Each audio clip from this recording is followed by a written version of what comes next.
Et à tous, bienvenue à ce webinaire. Je vous souhaite une très bonne nouvelle année avant toute chose. J'espère que vous avez bien terminé l'année et que vous l'avez également bien commencé. Donc je partage mon écran, j'espère que tout le monde le voit. Si vous pouvez mettre un petit pouce ou dire un petit oui, comme ça me permet de confirmer. Ouais, super, ça marche. Parfait, très bien. Hop. Alors plutôt au niveau de l'organisation, confort de tous, on va plutôt couper nos micros dans un premier temps. Également les caméras, c'est plutôt pour l'enregistrement pour que ça fonctionne au mieux. Mais par la suite, vous n'hésiterez pas bien évidemment à poser vos questions. Vous pouvez lever la main de manière virtuelle. Vous pouvez aussi ouvrir vos micros. Il y a un fil de discussion. N'hésitez pas à vous en servir, ça peut être très utile. Je vais moi aussi, hop, couper ma caméra.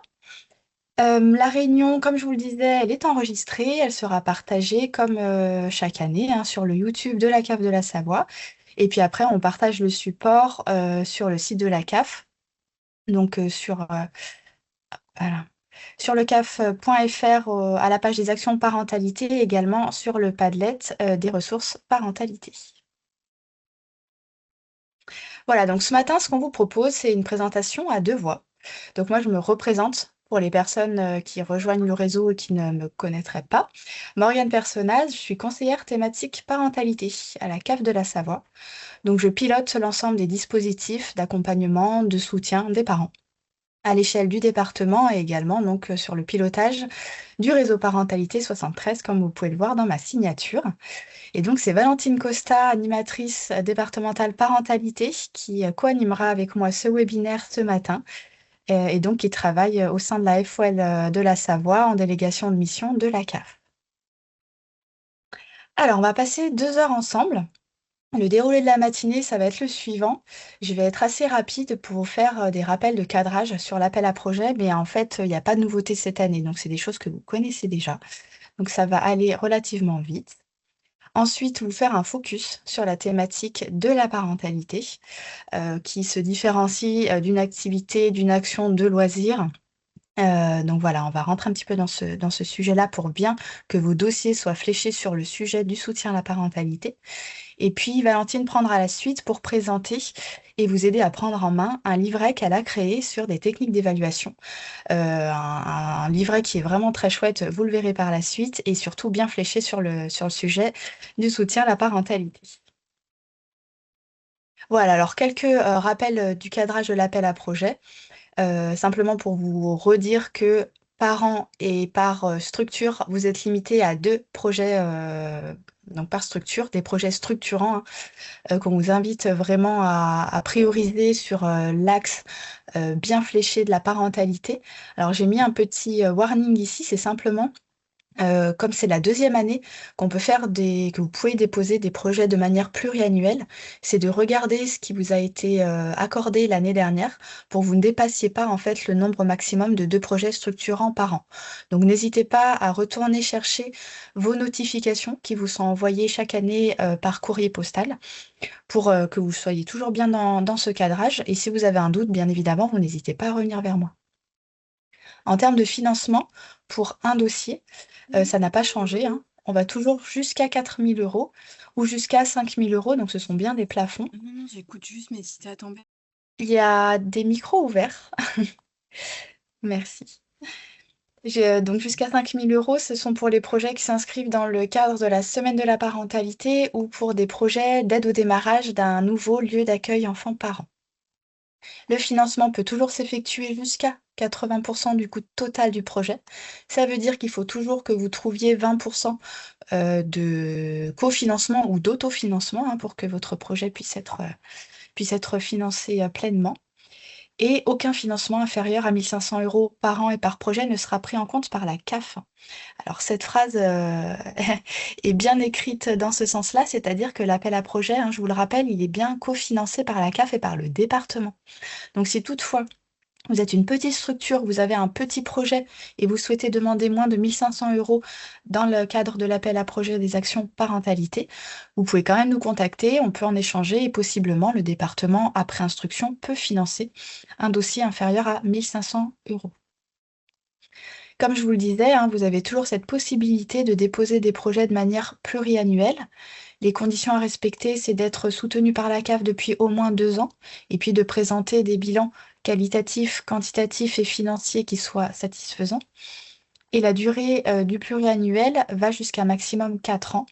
Et notamment si vous êtes une structure avec un agrément, avec un conventionnement structurel de type centre social, espace de vie sociale, l'idée c'est d'associer la durée de de vos actions parentalité sur vos agréments, vos conventionnements déjà actés et financés par la CAF.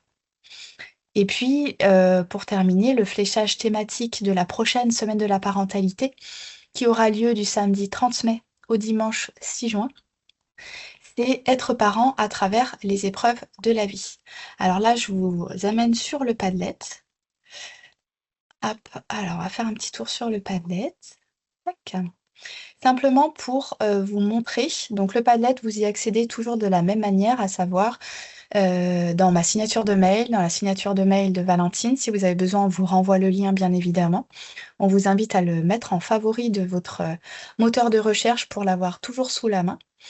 Et puis, donc, durant la journée départementale parentalité du 20 novembre de l'année dernière, 2025, nous avons traité ces 4 sujets. Donc, vous retrouvez les rubriques, hein, violence conjugale, le sujet du deuil, de la séparation, du handicap, et donc les comptes rendus de la journée ont été faits. Et je vous invite vraiment à aller les découvrir ou les redécouvrir si vous avez déjà vu les ressources, parce qu'à l'intérieur, vous avez vraiment tout ce qui s'est dit, notamment dans les groupes du matin et du début d'après-midi, avec toutes les ressources.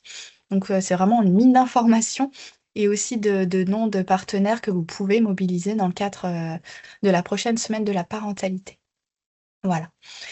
Comme on est sur le Padlet, je vous remontre simplement une fonctionnalité qui est très pratique et qui est peut-être un peu sous-utilisée. C'est en haut à droite, vous avez un module de recherche ici, vous avez une petite loupe. Et quand vous cliquez dessus et vous cherchez par exemple quelque chose autour du sommeil, voilà, vous tapez le mot, le sujet, le thème qui vous intéresse. Vous cliquez sur Entrée et en fait, vous avez vraiment tout ce qui détient le mot sommeil qui va sortir dans votre recherche. Donc si une rubrique qui est dédiée, et ici c'est le cas, elle va sortir, mais vous pouvez également trouver soit des ressources similaires, soit d'autres ressources dans d'autres rubriques qui ne seraient pas nommées comme telles.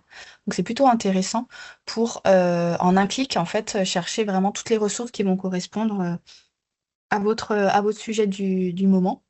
Sommeil, alimentation, alimentation, on se rend compte qu'il n'y a pas beaucoup de choses, mais voilà, en tout cas, n'hésitez pas à faire cette recherche-là. Et puis ensuite, pour revenir au Padlet classique, bah, vous supprimez votre recherche, vous cliquez sur Entrée et vous allez revenir sur la page principale voilà, du Padlet. Voilà, c'était juste une petite aparté. On va revenir sur notre présentation et j'en reprends le fil. Au niveau des dates de l'appel à projet. Donc, vous les avez, hein, je vous envoie toujours tout par mail. Et vous avez également tout sur le Padlet et tout sur le caf.fr. Mais ça me permet, ce webinaire de début d'année aussi, de vous partager tout ça de vive voix. La première date limite des dépôts de dossiers, cette année, elle est un petit peu avancée, c'est le vendredi 6 février. Et cette date est inclue. Les dossiers aujourd'hui, hein, vous le savez, ils sont au format Word. Donc, vous avez tout le loisir de les télécharger sur votre ordinateur, de les compléter, de les enregistrer au format PDF et vous nous les renvoyez par mail, hein. Vous avez toutes les consignes données. Donc, ça veut dire qu'on peut recevoir votre dossier jusqu'au vendredi 6 février à 23h59. Je vous encourage pas à l'envoyer aussi tard. Mais voilà, simplement pour vous dire que quand on les reçoit même le dernier jour, votre dossier est bien pris en compte. Dans tous les cas, je vous fais toujours un mail retour pour vous dire que j'ai bien reçu votre ou vos dossiers. N'hésitez pas dans vos corps de mail aussi pour que ce soit bien lisible de m'indiquer et de nous indiquer, puisque vous me l'envoyez sur la boîte partagée parentalité de la CAF, mais vous l'envoyez aussi au département, de dire combien de dossiers vous envoyez et puis les intituler. Nous, ça nous permet dans l'enregistrement d'éviter un possible loupé et de bien être sûr de recevoir ce que vous souhaitez nous envoyer. Alors, cette première date, c'est dans un mois. Alors, c'est un petit peu court. On l'a un petit peu avancé cette année pour des questions notamment administratives, mais aussi parce que dans le cadre de la semaine de la parentalité, ça nous permet d'instruire vos dossiers rapidement et de vous faire un retour aussi rapide sur les attributions des subventions ce qui est beaucoup plus confortable aussi pour vous pour engager vos trésoreries, pour lancer vos actions, et puis pour faire un retour à Valentine et de vos actions, et donc indiquer que vous souhaitez faire apparaître telle et telle action dans le programme départemental. Donc vraiment, dans cette campagne, il faut nous déposer vos projets qui vont s'inscrire dans le cadre de la semaine de la parentalité.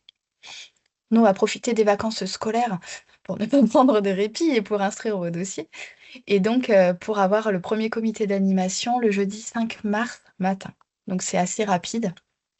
Comme je vous le dis, on essaye d'avoir un timing assez serré sur ce début d'année, tout en vous laissant quand même le temps, hein, depuis décembre, de déposer vos projets. Et puis, on a toujours cette deuxième campagne à l'été. Cette année, ce sera le 3 juillet pour des projets qui ne seraient pas prêts, hein, en début d'année, pour des projets en fin d'année. Par contre, je rappelle bien que cette deuxième date, on l'ouvre parce que c'est confortable pour vous d'avoir 2 dates de dépôt de dossier, mais ça ne veut pas dire que ce sont des projets qu'on va recevoir en année scolaire. Ça, je vous l'ai bien rappelé l'année dernière et c'est toujours le cas cette année. On ne peut plus vous financer de projets sur un format scolaire. Ça ne veut pas dire que vous ne puissiez pas le mettre en œuvre de cette manière-là, mais en tout cas, dans vos budgets prévisionnels, il faut que ce soit en année civile, du 1er janvier au 31 décembre, sur chaque année, soit sur une année, soit en pluriannuel. Voilà, pour vous repositionner bien ces petites règles-là. Et donc, pour cette deuxième campagne, le comité d'animation aura lieu le 3 septembre matin pour un retour à la mi-septembre. Concernant vos dossiers de bilan de vos projets que vous avez menés l'année dernière, en 2025, donc comme je vous le disais, je vous ai envoyé tous les liens avec tous les documents accessibles par mail. Servez-vous bien de la dernière trame disponible pour réaliser ce bilan. La dernière trame disponible, vous serez sûr de ne pas vous tromper en ouvrant le document Word et en vérifiant que vous avez simplement un compte de résultat sur je pense que c'est l'avant-dernière page. Voilà, puisque le document que je vous avez partagé l'année dernière, plus tôt dans l'année, n'intégrait pas ce compte de résultat. Et pour doubler ce bilan, il y a un bilan national qui est obligatoire qui s'appelle ESPADA. Alors, les porteurs de projet classe l'ont déjà fait l'année dernière. J'aimerais vous en dire plus, mais malheureusement, je n'ai pas encore les consignes nationales en ce début de mois de janvier. Ça devrait arriver d'ici quelques semaines. Donc, dès que j'aurai toutes les infos, bien évidemment, vous trouverez tout sous le Padlet, tout sur le caf.fr et je vous renverrai aussi un mail avec toutes les consignes. Si vous avez le moindre doute, ou n'hésitez pas à revenir vers moi comme d'habitude, par téléphone, par mail. Et ce bilan, il est assez rapide en fait. Il est obligatoire, à noter le bien. C'est surtout du quantitatif. C'est un site internet, vous créez un compte, c'est très rapide. Et puis vous remplissez, en fait, ce sont des cases à cocher sur la régularité de mise en place d'actions, etc. Donc c'est quelque chose qui va assez vite, qui vous prendra pas plus de 10 minutes. Voilà.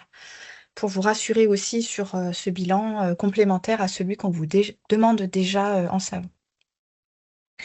Et enfin, si vous avez un projet qui est financé de manière pluriannuelle, c'est-à-dire qu'à partir de l'année dernière, on vous a déjà financé un projet sur plusieurs années, 2025-2026 ou 2025-2026-2027, on pouvait aller même plus loin.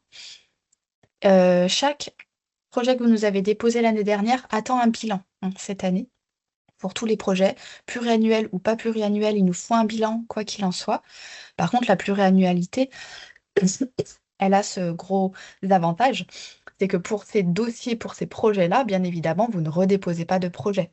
Pour ce qu'on vous a déjà donné un accord financier sur plusieurs années, ça se renouvelle automatiquement à partir de cette année et possiblement pour l'année prochaine. Concernant les trésoreries, comme on ne va pas vous renotifier, on vous a notifié l'année dernière pour plusieurs années, on ne va pas vous envoyer cette année l'attestation de démarrage d'activité pour vous verser les fameux 70% d'acompte pour soulager vos trésoreries.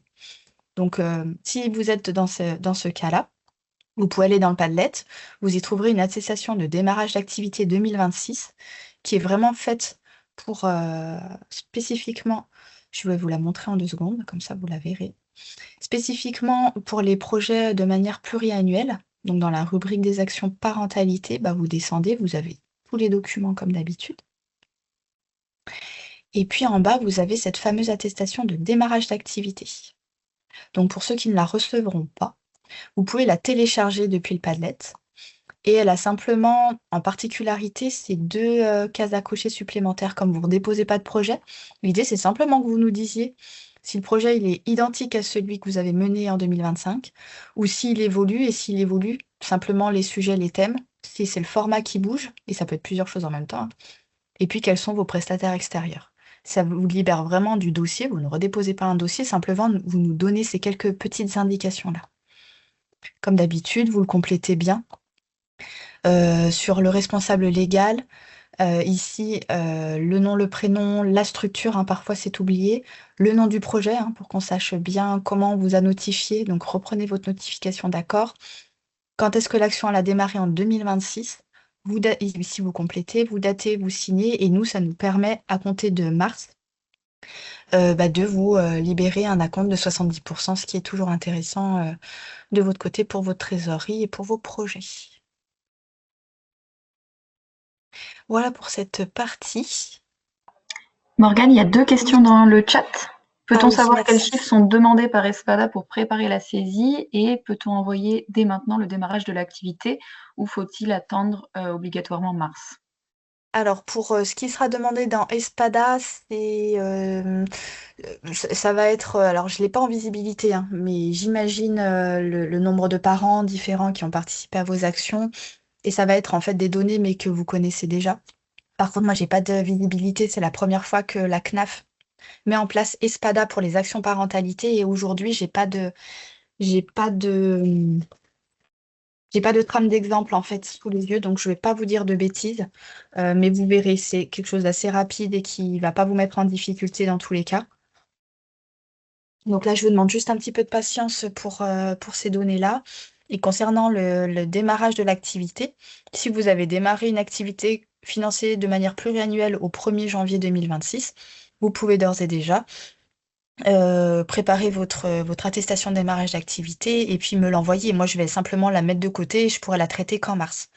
Puisque nous, on a été, et comme toute structure, hein, en clôture de compte. Et donc, le temps qu'on relance, qu'on réouvre nos comptes, je ne pourrais pas libérer d'acompte avant fin février, début mars. Mais vous pouvez le faire. Et moi, je les mets très bien de côté, je les traiterai en temps voulu. Mais voilà, vous n'attendez pas en tout cas une réponse tout de suite. Mais ça reste possible. Voilà pour ces questions. Hop, je vais reprendre le fil. Alors, cette diapo, je vais passer rapidement. C'est plutôt des bonnes pratiques et c'est aussi pour vous rappeler que vous n'êtes pas seul quand vous déposez votre appel à projet, hein. Il y a plein de ressources autour de vous et notamment des moyens humains. Alors, n'oubliez pas que vos chargés de développement territorial de la CAF, c'est toujours votre porte d'entrée, hein, dès que vous avez besoin. Et notamment si vous avez des questions sur vos projets en lien avec votre CTG, votre convention territoriale globale, les enjeux de votre structure, de votre territoire. C'est vraiment votre chargé de développement territorial qui vous connaît bien et qui peut vous accompagner sur tous ces sujets-là. Bien évidemment, je reste disponible, hein, sur, vraiment la thématique de la parentalité. Je sais que j'ai souvent des questions sur les prestataires extérieurs.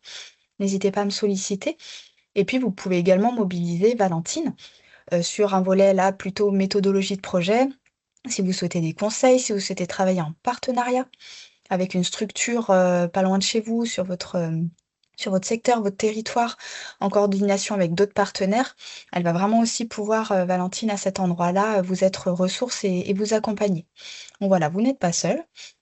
Ce qu'on vous encourage aussi à faire et notamment quand c'est des dossiers qu'on ne connaît pas ou pour des nouveaux porteurs de projets, c'est de relire votre dossier avant que vous l'envoyiez, en version finalisée. Ça nous permet à votre CDT et à moi, donc vous nous l'envoyez à nous 2 par mail suffisamment tôt, hein, pour qu'on puisse avoir le temps d'en prendre connaissance et au besoin vous faire un retour.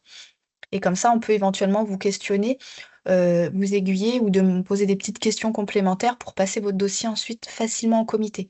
C'est vraiment gagnant-gagnant. Vous, on sait que vous passez du temps à écrire votre dossier, autant que ce soit efficient et qui passe ensuite, facilement ensuite en commission pour, faire gagner du temps, et puis des financements à tout le monde. Plutôt intéressant. Et puis enfin, si vous cherchez une ressource, une lecture, une vidéo sur un sujet en lien avec la parentalité, ayez bien le réflexe du Padlet, hein, comme je vous l'ai déjà montré, comme je vous en reparle à chaque fois. Donc nous, on reste disponible par mail, par téléphone, par rendez-vous. Voilà, il vous reste un mois sur cette première campagne pour déposer vos dossiers, donc ne tardez pas. Je vais passer rapidement sur les règles financières qui n'ont pas évolué. Simplement, je veux juste vous faire un rappel qui est quand même relativement important. Tout se trouve hein, dans vos notes de cadrage de l'appel à projet. C'est sur les charges de personnel. Donc, comme d'habitude, sur les dépenses éligibles dans le cadre de cet appel à projet, vous avez la liste, hein. Ça n'a vraiment pas changé.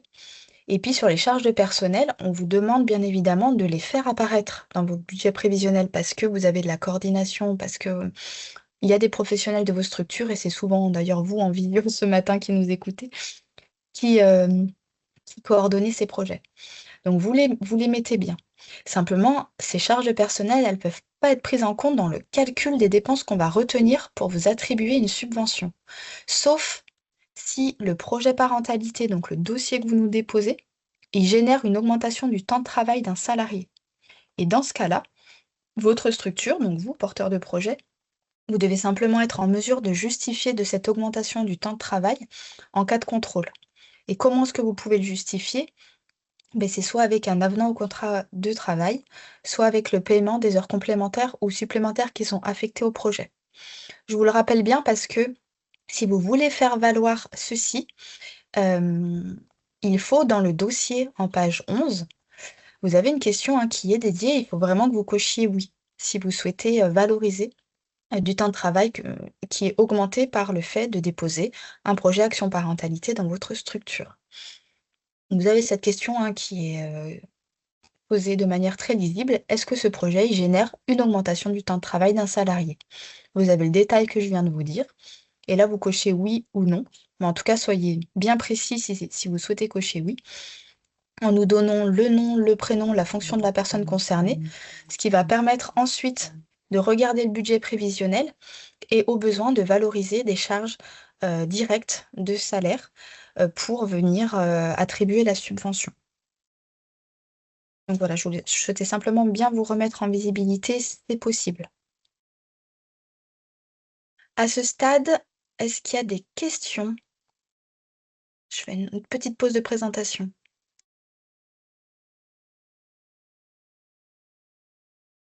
N'hésitez pas, hein, s'il y a des questions, c'est le bon moment, en tout cas sur cette première partie.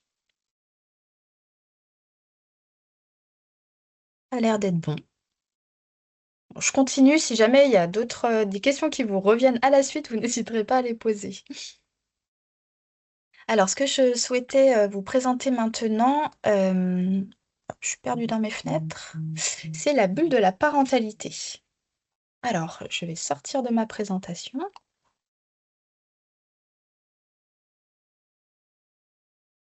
Là, et vous partagez mon écran. Voilà. Alors, j'ai retravaillé en fait, et vous le verrez, c'est vraiment ce qu'il y a dans la note de cadrage et dans le référentiel de cet appel à projet, mais bâti d'une autre manière. Pour moi, vous l'aurez compris, je suis quelqu'un de visuel. Donc si vous l'êtes aussi, je pense que cet outil peut vous aider. Et l'idée, c'est de le balayer ensemble. Vous le voyez, il peut paraître imposant, mais en fait, ça va assez vite. On va pas passer toute la matinée dessus non plus, je ne veux pas vous effrayer. Mais c'est simplement pour se redire ensemble ce qui relève de la parentalité. Alors, ce qui relève de la parentalité, vous le voyez, ça part en deux branches.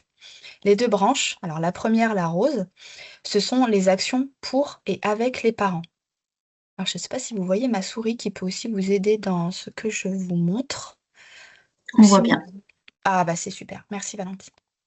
Donc, les actions pour et avec les parents. Donc là, on a uniquement des parents. Et de l'autre côté, nous avons les actions pour et avec les parents et les enfants. C'est vraiment ça la différence, c'est que d'un côté, on a des actions que pour les parents et de l'autre, des actions pour les parents et pour les enfants. Pour les enfants de tous les âges, les petits, les moyens ou les plus grands, les ados, puisque la parentalité, elle est très transversale et puis très longue. Donc comme vous le voyez, en fait, ces deux approches, elles correspondent en fait aux axes de cet appel à projet. Quand c'est uniquement des actions pour les parents, c'est le premier axe de l'appel à projet des actions parentalité. Et ensuite, quand c'est pour les parents et les enfants, c'est simplement le deuxième axe de l'appel à projet action parentalité. Alors, on va commencer avec le premier axe, qui correspond à des actions collectives d'échange et d'entraide entre les parents. Et en fait, vous avez deux formats possibles. Le plus souvent, ce sont des groupes d'expression, d'échange et d'entraide entre les parents, mais vous pouvez également mener temps forts dédiés à la parentalité. Donc là, l'idée, c'est plutôt d'arriver à proposer des repères, mais à ne pas proposer un mode d'emploi, puisque de toute façon, il n'en existe pas, hein. Il n'y a pas de mode d'emploi pour être un bon parent, ni de former les parents. On ne forme pas les parents, hein. Les parents, ils ont des compétences, savoir-faire, savoir-être. Simplement, on est là pour eux et on fait avec eux. Donc plutôt des éclairages théoriques et pratiques, avec cette idée de pouvoir accueillir la parole et de la faire circuler donc dans des groupes d'expression, d'échange et d'entraide entre parents principalement. Alors, ce que vous pouvez faire, c'est mener des actions en restaurant la confiance des parents dans leurs compétences parentales. Donc là, on est directement fléché, forcément en parentalité, à travers des connaissances. Notamment, c'est quand vous faites intervenir des experts en conférence, des personnes qui sont vraiment ressources sur des sujets que vous ne détenez pas forcément dans votre structure et c'est normal. Donc faites appel à des personnes ressources. Mais aussi en proposant des expérimentations à travers des jeux de rôle, des mises en contexte pour les parents, pour vraiment leur travailler autour de ce sujet de la confiance des parents dans leur rôle de parents. Vous pouvez également, bien évidemment, vous adapter à leurs préoccupations et aux demandes des parents. Alors, leurs préoccupations, elles vont plutôt être d'abord pour eux, de vous partager des choses de type: «J'arrive plus à communiquer avec mon conjoint, c'est compliqué à la maison, moi je sais pas toujours faire, comment faire, quand?» et ils vous expliquent une situation: «Je me sens fatigué, épuisé». Ou bien des préoccupations, liées à leurs enfants. Mon ado, il lâche pas les écrans, mon enfant se fait malmener à l'école, enfin vraiment tout ce que les parents, en termes de préoccupations, peuvent vous partager et toutes les paroles que vous pouvez recueillir directement, dans vos structures. Mais les parents, ils peuvent aussi vous faire des demandes. J'aimerais, j'ai besoin d'eux. J'ai vu qu'il existait, une action, sur une autre commune, ça m'intéresse, est-ce qu'on pourrait pas mettre ça en place? Et cetera. Vous pouvez également, les accompagner en les sensibilisant sur des sujets liés à l'éducation de leurs enfants. On va retrouver bien évidemment, le sommeil des tout petits, mais le sommeil des enfants et des ados, c'est un vrai sujet également. Travailler autour de la communication non violente, des parcours scolaires. C'est vraiment des choses où les parents, sont en emprise et en questionnement. La gestion des conflits, les écrans à la maison, enfin voilà, tous les sujets que vous connaissez très bien et même mieux que moi, pour sensibiliser, les parents sur des sujets qui les concernent, hein, finalement. Et puis aussi en luttant contre l'isolement des parents et vous pouvez, prévenir l'épuisement parental grâce au répit parental. Ça, c'est un sujet qu'on a aussi déjà bien travaillé, notamment, les années précédentes. Alors les parents, ils peuvent être isolés de plusieurs manières. Ça peut être des parents solos, des monoparents, donc c'est plutôt la structure familiale qui peut isoler, le parent. Ça peut être un éloignement géographique, hein, des parents qui vivent en fond de vallée, qui vivent dans les milieux ruraux. On sait qu'il y a moins d'offres de services disponibles pour eux. Ça peut être aussi une pauvreté, hein, difficultés financières. Plein de caractéristiques finalement, qu'on vous invite à regarder à la loupe, pour lutter contre l'isolement des parents et les rapprocher de vos structures et des actions que vous menez, en mixité, en accueil inconditionnel et en tout ce que vous savez, très bien faire. Là, les types, d'actions proposées, ça peut être du café rencontre entre parents, des activités partagées entre parents, et cetera. Et vous pouvez bien évidemment favoriser les solidarités, les entraides et les coopérations entre parents. Et là, on rejoint un petit peu finalement la, le petit post-it du haut avec le même type d'action. Donc ça, c'est la partie qui en général pose pas trop question et plutôt bien fléchée parentalité, puisque là, vous êtes qu'avec les parents et vous vous focalisez vraiment sur leurs besoins, leurs préoccupations dans leur rôle de parent. Donc ça, c'est les formats d'action qui sont les moins questionnants sur le sujet, vraiment de la parentalité. Et on va passer donc à la deuxième partie, donc sur l'axe 2, qui va plutôt concerner cette fois-ci les activités et les ateliers partagés parents-enfants. C'est là où on est parfois un peu plus à la lisière entre, parentalité ou loisirs, et cetera. Donc de ce côté-là, on est vraiment sur des activités. L'idée, c'est que l'activité, elle soit un support et un support adapté, notamment à l'âge des enfants. Et en fait, ce qui est travaillé à cet endroit-là, c'est vraiment le lien, la coopération, la relation, la complicité. Donc vraiment, activité support pour favoriser, la relation parent-enfant. Alors, vous pouvez mener des actions pour et avec les parents et les enfants, en enrichissant les échanges, forcément entre eux, entre parents-enfants. Par exemple, en favorisant la communication positive, vous avez des supports, extraordinaires, à explorer, à découvrir, qui sont des très bons médias, en fait. Ça peut être le jeu coopératif, quelque chose de type le compliment du jour. Vous pouvez aussi créer des vidéos, des podcasts en famille et au-delà du support de la relation, bah, le fond du sujet peut être, une vidéo, sur la famille, donc forcément on va traiter le fond et la forme sur la parentalité. Et puis je vous donne un exemple ici, pour illustrer un petit peu mon propos autour du salon du jeu, par exemple. Salon du jeu, j tout ce que je vous présente là, ça vous sera communiqué, hein, bien sûr. Je vais un peu zoomer pour que vous puissiez bien voir.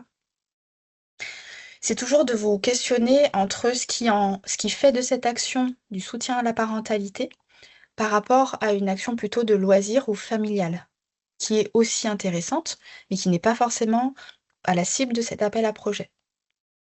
Quand on veut vraiment travailler la parentalité, on va être sur l'objectif, par exemple, de renforcer la relation parent-enfant, de développer les compétences parentales, et il peut y en avoir plein d'autres. Quand on est plutôt du côté du loisir ou d'une activité en famille, on est sur du divertissement, sur de la découverte de jeux, sur des moments agréables en famille qui sont très bien par ailleurs, mais qui n'en font pas une action de soutien à la parentalité d'emblée. Après, les contenus aussi. Si on est vraiment sur du jeu éducatif, coopératif, avec des animateurs formés, avec des supports pédagogiques, on va pouvoir travailler vraiment la fonction parentale. De l'autre côté, en loisir familial, on est plutôt sur du jeu varié, sans forcément de visée éducative, avec des animateurs qui peuvent expliquer les règles, mais qui ne sont pas forcément là pour apporter du support pédagogique ou de l'accompagnement très ciblé. En termes d'approche aussi, le fait d'en faire une activité structurée avec des objectifs éducatifs, des ateliers, des discussions, peut vraiment en faire une action de soutien à la parentalité, contrairement à une libre circulation autour de tables de jeu, de choix des jeux selon les envies, sans forcément d'atelier éducatif. Et puis la cible, ça j'y reviendrai aussi par la suite. Pour les actions parentalité, c'est les parents.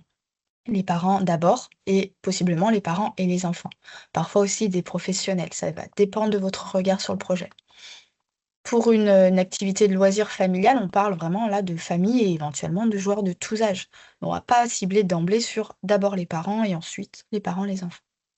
Donc voilà, un peu ce type de tableau aussi qui peut peut-être vous éclairer et que des fois vous pouvez mettre en place pour vérifier que votre action, elle se situe bien, elle est bien fléchée parentalité et elle va au-delà, elle va plus loin que du loisir, ou d'une action familiale. Je reviens à ma petite bulle.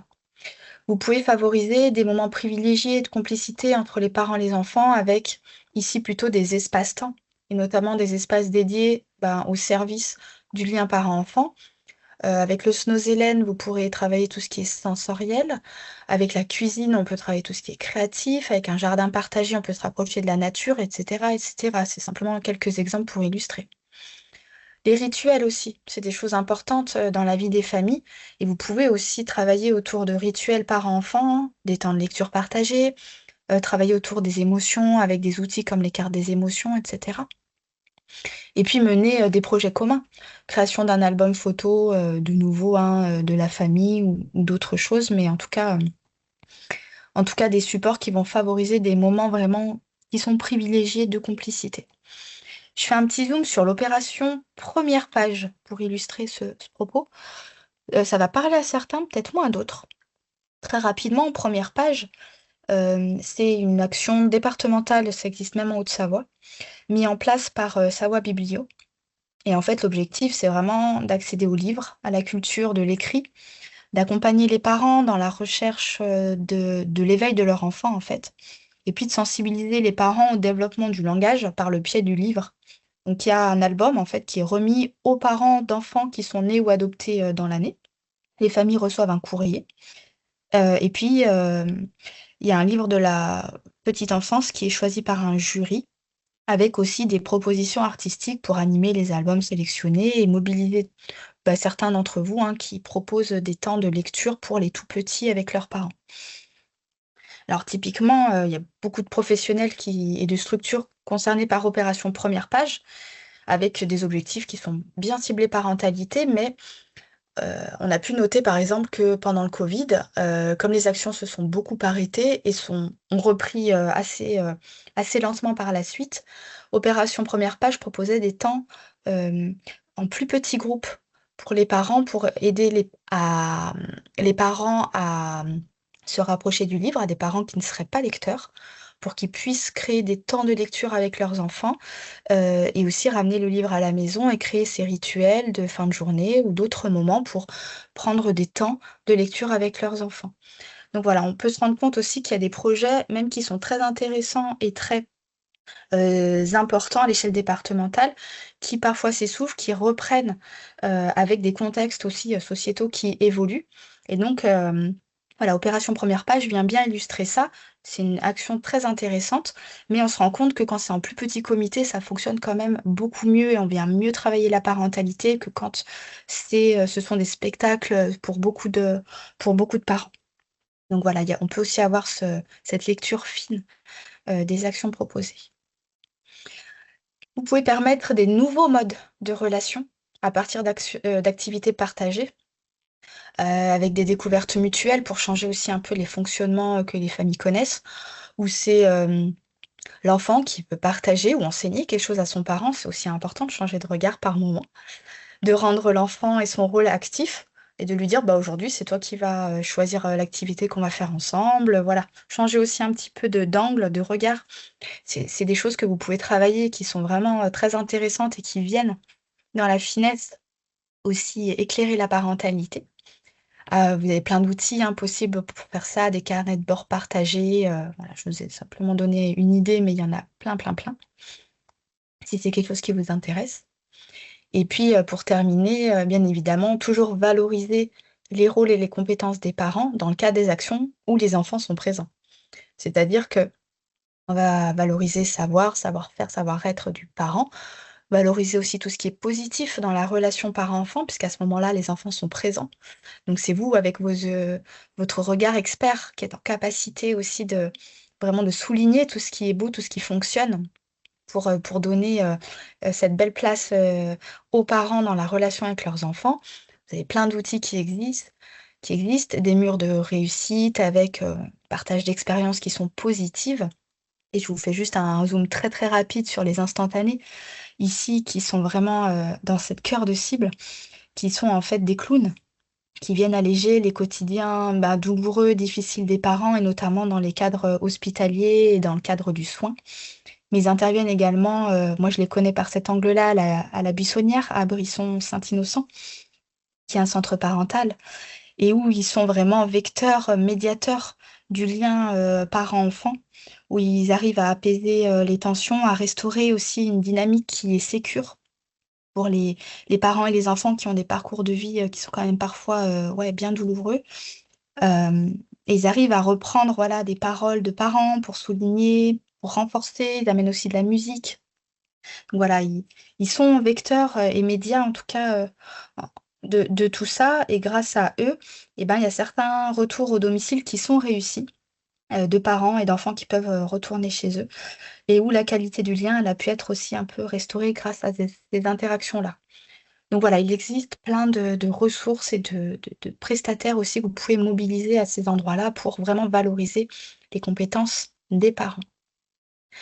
Donc je reprends juste un petit peu de hauteur pour vous dire que vous meniez des actions qu'avec les parents ou avec les parents et les enfants, dans tous les cas, il faut qu'il y ait des personnes ressources et les personnes ressources, bien souvent, c'est vous. Au-delà d'un prestataire extérieur qui peut amener une compétence, un sujet, une thématique et cetera. Ce qui est attendu à cet endroit-là, c'est vraiment, que, les parents soient accompagnés, soient encadrés, questionnés, qu'ils puissent cheminer aussi grâce à toutes vos interventions. Donc vraiment personne ressource et toujours avec des temps, c'est la dernière, petite flèche, toujours avec des temps de discussion et d'échange encadrés. C'est vraiment important et ça c'est ce qui fait le sel aussi des actions de soutien, d'accompagnement pour et avec les parents. Et j'en ai presque fini pour ma présentation avec peut-être juste quelques bonnes pratiques ou petits rappels. On parle des familles, mais en fait, on parle avant tout des parents. Je vous le redis vraiment parce que dans vos dossiers, parfois je lis que le mot famille, mais en fait, vous vous adressez aux parents, donc vraiment, n'ayez pas peur. Écrivez le mot parent, il faut qu'on lise le mot parent. Les parents d'abord, les parents, peu importe leur structure familiale en couple, monoparent, etc. Parlez bien avant tout des parents. Les questions à se poser, là, ce sera à vous de piocher pour voir celle qui vous parle, celle qui fait écho et qui peuvent vous aider. De vous dire, bah, voilà, les parents qui vont participer à l'action que je propose, qu'est-ce qu'ils auront de plus par rapport aux parents qui n'y participent pas? Donc là, on vient, vraiment juger la plus-value, de vos actions en vous disant: «Bah, est-ce que mon activité, elle répond à quel besoin des parents et comment est-ce qu'elle y répond?» Avec quoi moi je souhaite que les parents y repartent en termes de connaissances, de compétences, d'apprentissage, de ressenti et cetera. Mettez-y, tout ce que vous souhaitez. Est-ce que les parents, ils sont en capacité de reproduire l'activité à la maison? Et si c'est ce que moi je cherche, eh ben, qu'est-ce que je vais mettre en place pour favoriser ça, par exemple? En quoi est-ce que mon action, elle peut aider les parents à cheminer dans leur parcours de parents, dans leur rôle de parents? Ça, c'est vraiment toujours une question à avoir en filigrane, à pas perdre de vue. Et puis, bah, est-ce que les temps passés entre parents ou avec les enfants, ils ont été constructifs, ils ont été aidants, ils ont été ressources pour les parents en tant que parents? Donc vraiment toujours repartir de la place du parent, de ce qu'il est et de tout ce qui gravite, autour. Distinguer les actions partagées dans le cadre du temps libre et des loisirs. Alors, Walibi, bah, OK, mais avec quels objectifs? Une balade en montagne, bah, c'est super, mais avec quels objectifs? Un atelier macramé, bah, c'est cool, mais avec quels objectifs? Une visite au musée, c'est original, mais avec quels objectifs? Cette, petite approche, c'est simplement pour vous dire: explorez. Explorez les champs des possibles, vous avez beaucoup de ressources, on a vraiment des beaux territoires en plus, alors mobilisons-les. Heu, Simplement, c'est quels sont vos objectifs? Qu'est-ce que vous souhaitez? Finalement, tout est possible, mais tout va dépendre de votre angle, de votre intention, de ce que vous souhaitez y mettre derrière pour les parents, pour, que ça reste toujours une action de soutien des parents. Donc vraiment, méthodo de projet et quels sont vos objectifs derrière pour que ce que vous allez proposer comme support devienne finalement une action de soutien des parents dans leur rôle de parents. Donc voilà, en quoi mon action, elle relève du soutien à la parentalité, pas uniquement du loisir, on est toujours, hein, autour de ces questions. Bah, les activités de loisirs, d'abord, c'est plutôt pour les enfants en général. Ça vient développer leur créativité, leur attention, la réalisation de soi. C'est des choses occupationnelles en fait. On occupe les enfants, donc ça ne relève pas du soutien à la parentalité. C'est bien différent. Et les temps libres, bah, c'est vraiment où l'enfant va choisir de créer, de jouer librement, sans directive ni objectif précis. Donc ça va aider à la créativité, à l'imagination, à sa capacité aussi à s'occuper seul ou avec d'autres. C'est vraiment très très bien, mais de nouveau, ça ne relève pas d'une action de soutien à la parentalité. Donc voilà, vraiment ne perdez pas de vue, est-ce que mon axe parentalité dans mon dossier, il est bien l'axe principal de tout mon projet pour que vous soyez bien toujours dans cette cible-là et que vous ne passiez pas à côté. Voilà pour ce que je souhaitais moi vous partager ce matin. Je sais pas s'il y a des questions? Oui, il y a quelques petites questions dans le chat. Il y en a une qui est directement en lien avec ce que tu disais et une qui est arrivée avant, qui était en lien avec la partie d'avant. Oui. Donc il y a Christian Racine qui demande, en donnant un exemple, ils envisagent des actions sur le smartphone avec 2 volets. Un Ah, volet à destination des parents, donc qui serait plutôt dans l'action 1, avec une conférence à destination des parents, et un volet enfant avec les écoles, collèges, et si je comprends bien, où les parents ne seraient pas présents. Et donc, il demandait si c'était finançable dans l'axe 2, en fait. alors pour l'action des smartphones, sensibilisation au numérique, pour les parents, bien évidemment et un volet enfant avec les écoles collèges. Le temps avec les enfants est-il finançable? C'est que Alors, bah, j'imagine que les parents ne sont pas présents. voilà, ça va dépendre en fait exactement de ça. N'hésitez pas à ouvrir, votre micro Christian si vous souhaitez préciser, heu, ce sujet. Si les parents ne sont pas là, ça n'est pas une action de soutien à la parentalité. Disons que pour moi, c'est une action de sensibilisation et d'avoir aussi l'information auprès des enfants, c'est une aide pour que les parents ensuite puissent mieux travailler avec eux sur le temps effectivement passé devant les écrans et smartphones. Et le temps avec les enfants, les parents ne sont pas du tout présents. Eh bien non, puisque ça serait un peu avec un temps, donc pas forcément tout à fait scolaire, parce que ça peut être sur le temps scolaire ou ça peut être avec les enfants en dehors du temps de classe. Alors, si c'est sur le temps scolaire, nous, on ne viendra pas financer parce Oui, que, ouais, ça on on ne se le sait. substitue pas, voilà, à l'éducation nationale. Si c'est hors temps scolaire, ça va vraiment dépendre de ce que vous souhaitez mettre en place et de quelle manière, puisque j'entends que cette action, finalement, elle est en deux parties. Mais ça serait intéressant d'arriver à vous faire cofinancer peut-être cette deuxième partie par un autre financeur pour qu'on ait un axe principal parentalité sur la première partie avec les parents et que la suite, elle en découle, mais elle n'est pas directement fléchée. Donc, ce que je Voilà, vous invite donc à faire, écrivez votre dossier et vous me l'envoyez avant la date butoir pour que je puisse avoir un regard et si j'ai un doute, vous rappelez et qu'on puisse en échanger. non, mais bon, c'est pas un problème. Je vous remercie. Bah, si c'est pas un problème, alors tant mieux, mais voilà, si vous avez ce genre de doute, n'hésitez pas à me recontacter après plus individuellement et on prend vraiment le temps de creuser et d'en échanger. Non, mais ce que je comprends, c'est que si on fait quelque chose avec les enfants hors temps scolaire, on a tout intérêt à inviter les parents avec. Ouais, Voilà. tout à fait. Ouais, tout à fait. Vous avez bien entendu. Merci.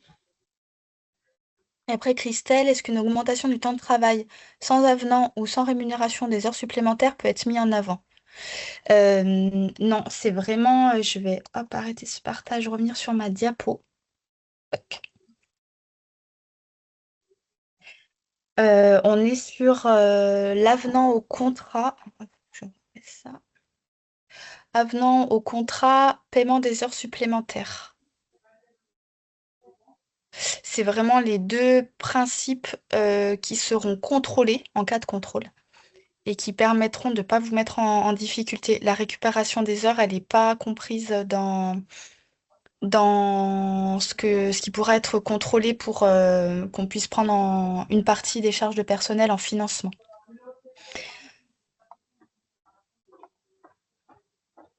Voilà pour ma réponse.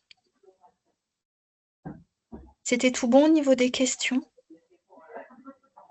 Oui, il me semble. Eh bien, Valentine, sans trop tarder, je te repasse la main sur la suite de la présentation. Ça marche. Alors, attends, je vais prendre le contrôle Oui, je viens pour d'arrêter mon partage. partager mon écran. Tac, tac, tac.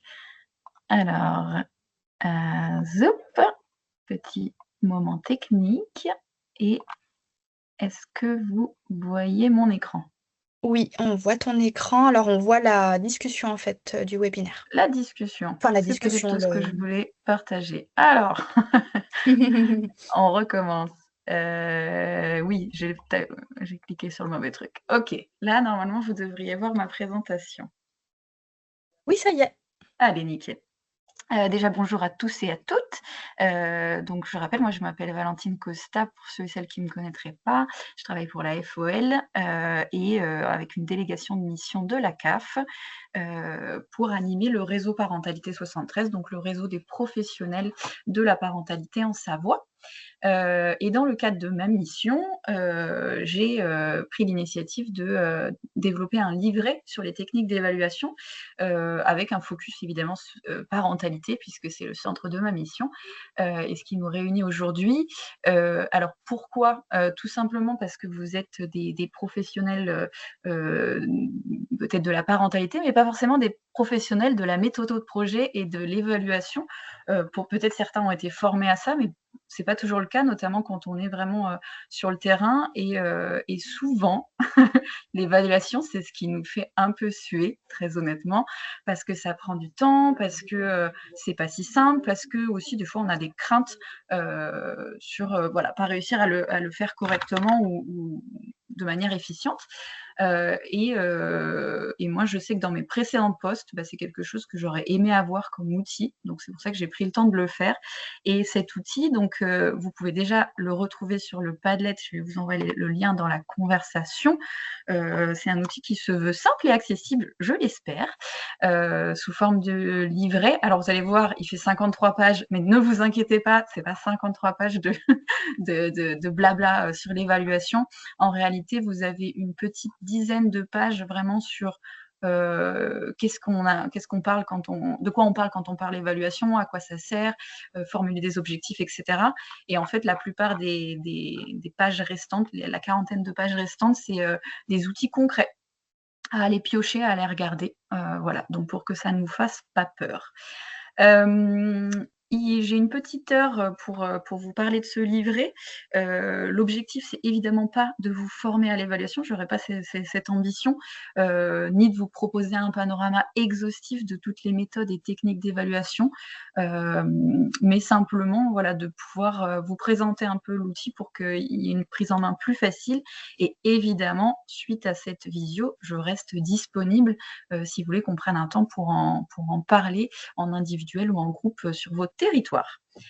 Alors, si je reviens sur ma présentation, hop là, pour pouvoir cliquer. Au vu du timing, on va être un petit peu plus, on va passer un petit peu plus rapidement, mais sur à quoi ça sert l'évaluation. Et si jamais vous voulez répondre spontanément ou dans le chat, pour vous, à quoi ça sert cette fameuse évaluation qu'on vous demande de faire dans vos actions parentalité.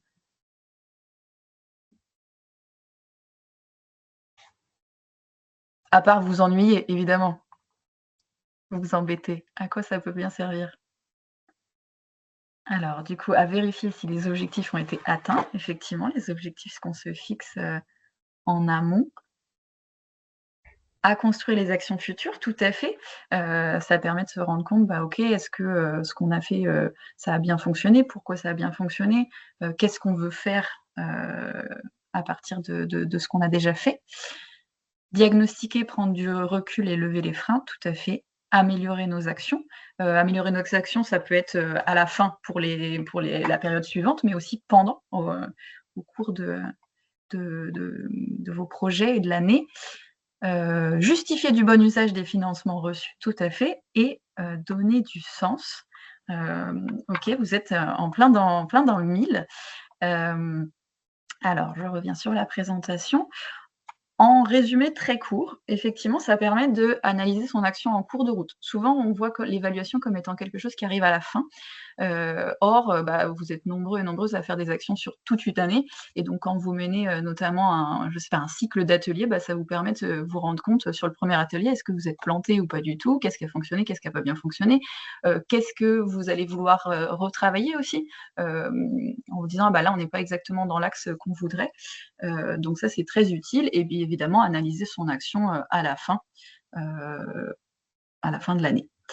Ça permet de comprendre ce qui fonctionne ou ce qui ne fonctionne pas, tant dans la forme que le fond, et d'avoir des suggestions d'amélioration concrètes, parce que vous allez analyser en tant qu'animateur et animatrice de vos actions. Vous allez pouvoir avoir votre regard, mais avoir celui de vos participants, c'est évidemment très précieux. Ensuite, ça, c'est ce qu'on sous-estime malheureusement souvent parce qu'on est dans le feu de l'action, mais qui est essentiel et au cœur de l'évaluation, c'est de mesurer l'impact sur vos participants, sur vos bénéficiaires. Ça revient un peu aussi à cette question des objectifs, se dire, on avait ces objectifs-là, est-ce qu'on les a remplis? Comment? Si on les a pas remplis, pourquoi? Etc. Évidemment, ça permet aussi de rendre compte aux financeurs, et c'est pas peu important, mais aussi de valoriser vos actions.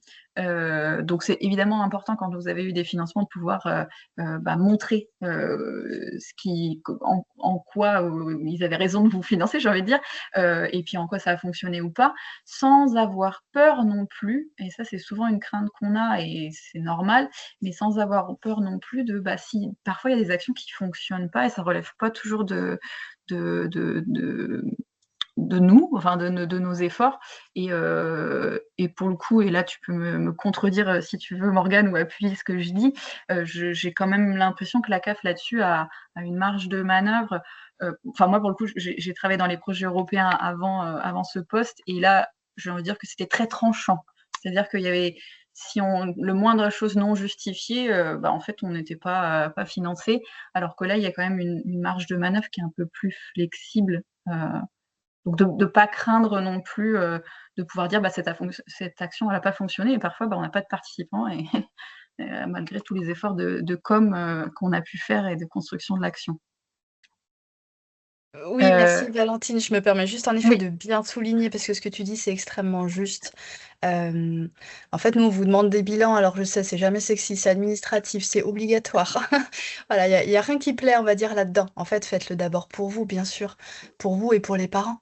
Les actions, c'est pour les parents, c'est pas pour les financeurs, on est bien d'accord là-dessus. Nous, ce qu'on veut, c'est simplement vérifier que votre action, elle a été utile pour les parents. Et en effet, des fois, ça marche pas, et des fois, on sait pas pourquoi. Mais en fait, c'est pas que c'est pas grave, mais trompez-vous, enfin moi j'ose le dire, trompez-vous, expérimentez. Ça marche pas à tous les coups, c'est normal. Il n'y a pas de mode d'emploi pour être parent, donc il n'y a pas de mode d'emploi pour mettre en place des actions pour les parents. C'est pareil. Mm.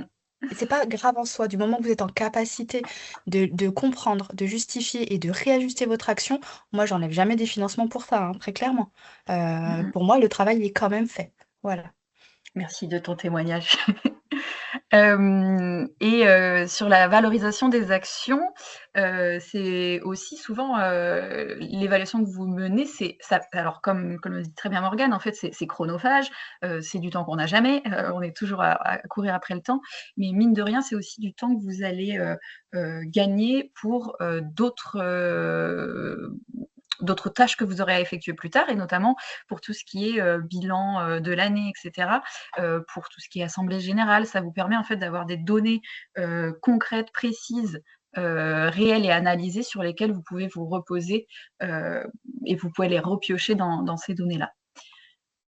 Et enfin, le dernier intérêt de l'évaluation, c'est de renforcer la visibilité de vos actions auprès des partenaires et des bénéficiaires, parce que du coup, il n'y a pas que les financeurs qui nous intéressent, en partageant les infos à propos de vos actions et de leur impact. Je vais y arriver.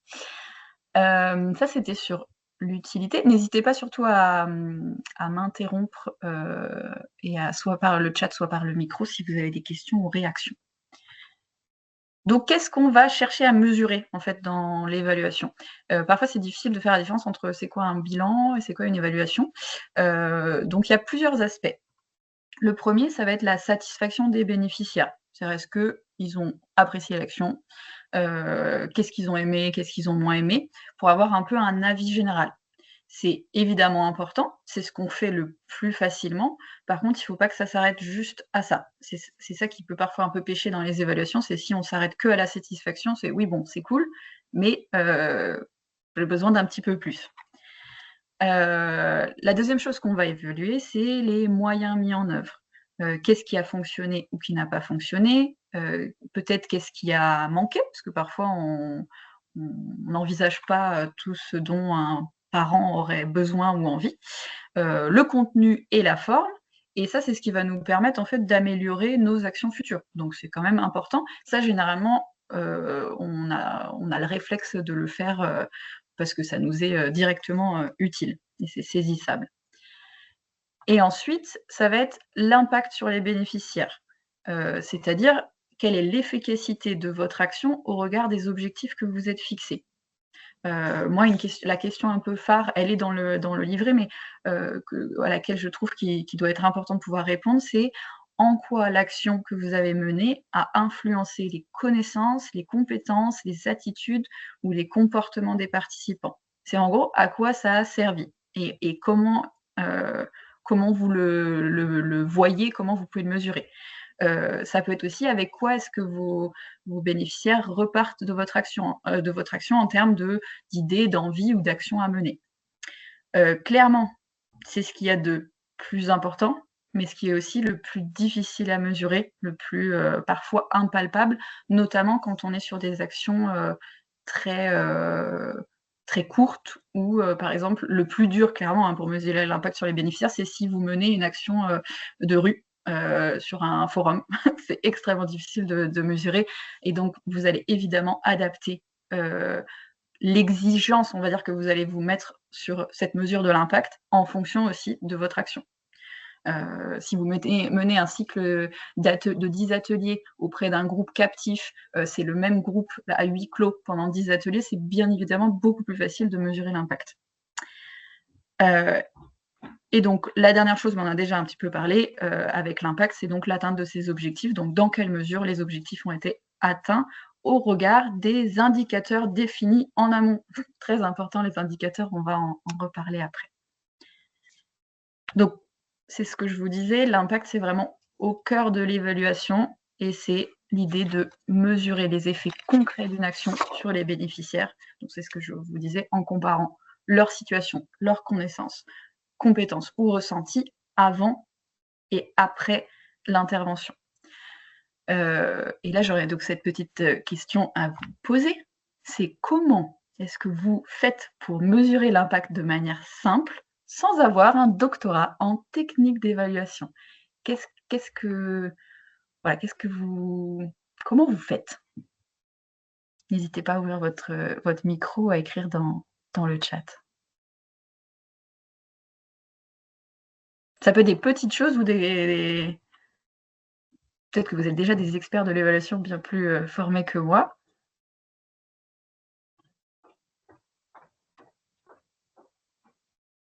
Peut-être que vous séchez complètement, que vous avez fait l'impasse sur le doctorat. Alors, on a des recueils de ressentis à chaud. Cette question qu'on peut poser aussi simplement à l'oral ou par écrit, avec quoi vous repartez. À pas hésiter aussi à préciser avec quoi vous repartez en termes d'envie, d'apprentissage. Ouais. De bien définir ces indicateurs efficacement, ça c'est essentiel. Ça prend un peu de temps, mais au début, mais c'est vraiment important. Alors, observer la dynamique collective, ça c'est pas évident à mesurer pour le coup. Sauf si vous avez quelque chose de plus précis à dire, mais c'est pas forcément simple.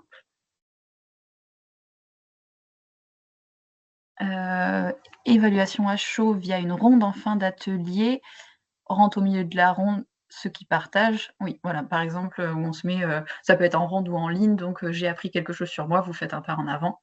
Des retours oraux des bénéficiaires, des petits questionnaires en fin d'animation, des sondages post-conférence via un Google Form. Le nombre de participants. Alors, le nombre de participants, c'est clairement une donnée que vous aurez toujours à collecter. C'est pas en lien avec l'impact, mais effectivement, enfin, pas directement, on va dire. Bien sûr que si vous avez 200 participants par rapport à 3, votre action va avoir plus d'impact et en même temps, ce n'est pas toujours le cas parce que, c'est pas toujours vrai.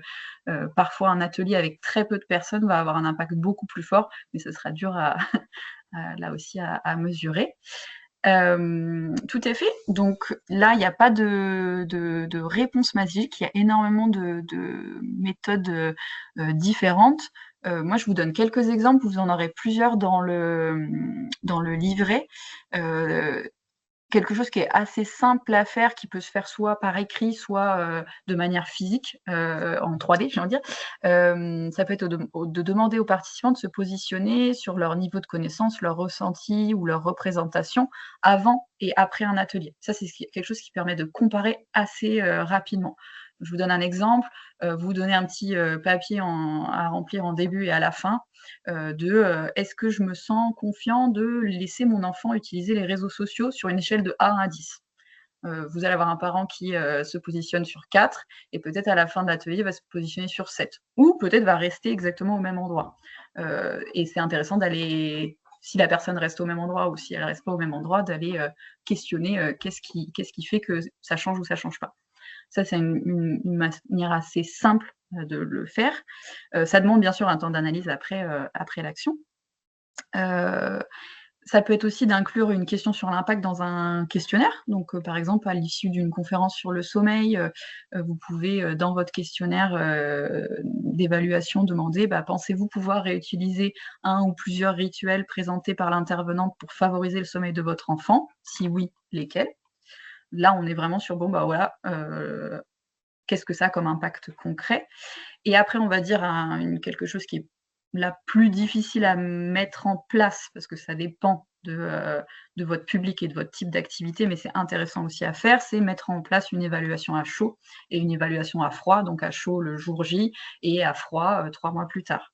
Donc ça va dépendre énormément de votre public et de votre action, mais ça peut être vraiment intéressant. Je vous laisse après aller explorer le livret plus en détail et surtout n'hésitez pas à poser des questions. Oui, et Laetitia, merci de bien le préciser. C'est précisé dans le livret, mais c'est très important de bien faire attention à votre public, idéalement de le connaître et sinon de pouvoir adapter vos techniques d'évaluation. Donc tous les parents ne sont pas lecteurs ou à l'aise avec l'écrit. Et donc pareil avec le numérique. Clairement, si vous faites un Google Form avec un QR code, il faut avoir un backup. Il faut être prêt à soit pouvoir aider les gens à scanner le QR code, soit à donner votre téléphone, soit à avoir un autre format. Donc ça, c'est aussi très important de choisir vos outils en fonction de votre public et d'être prêt à adapter et idéalement d'avoir un peu de formats. Pour vous donner une petite anecdote, hein, normalement, pour ceux et celles qui étaient à la journée départementale parentalité, normalement, l'évaluation devait se faire par QR code. Donc, j'avais prévu au cas où quelques évaluations papier pour ceux qui galèrent avec le numérique. La veille ou l'avant-veille, je reteste mon QR code et en fait, il y avait eu un gros crash internet et le QR code ne fonctionnait plus. Il était déjà sur tous les livrets imprimés et pliés. Voilà. Heureusement, j'avais déjà mon évaluation papier, mon backup et j'en ai juste imprimé 100 de plus. Mais voilà, c'est des choses qui peuvent arriver. Si je reprends du coup ma petite présentation, pardon, je retourne sur mon écran.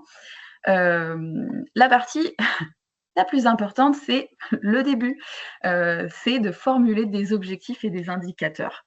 Ça, selon les demandes de financement, vous allez souvent entendre parler de objectif général, objectif spécifique, objectif opérationnel, et c'est pas forcément évident de repérer, de comprendre qu'est-ce qui est quoi. Et on a tendance, généralement, quand on comprend pas très bien ce qui nous est demandé, c'est à en mettre beaucoup. Et malheureusement, quand on en met beaucoup, en fait, on se perd un peu dans ce qu'on veut écrire. Et surtout, on perd la personne qui va lire votre projet. Parce qu'au final, pour vous, c'est très clair dans votre tête.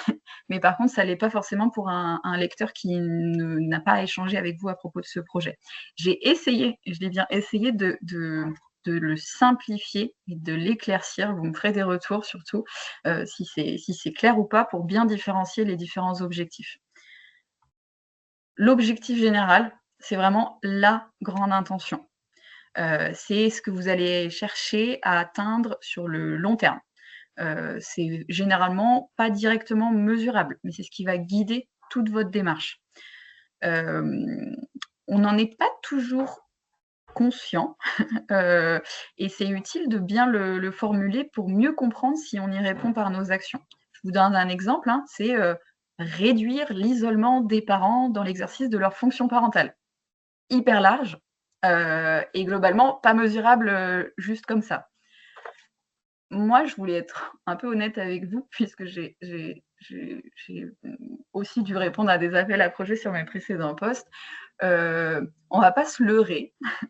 L'idéal, en fait, selon, on va dire, la bible du montage de projet et de l'évaluation, ce serait de commencer par l'objectif général, puis on fait les objectifs spécifiques, puis opérationnels, puis etc.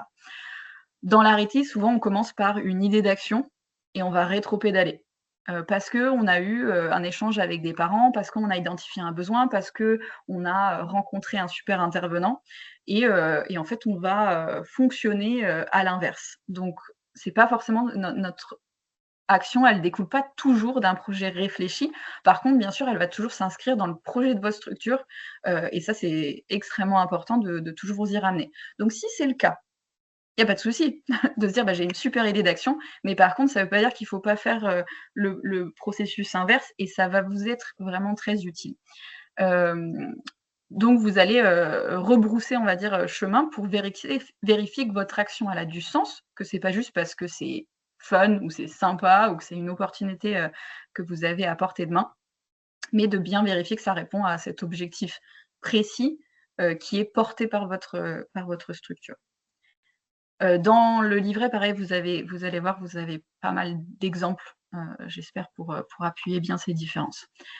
Les objectifs spécifiques, c'est, on va dire les sous-objectifs plus concrets et plus précis, qui vont, en fait, être les effets attendus de l'action sur les participants.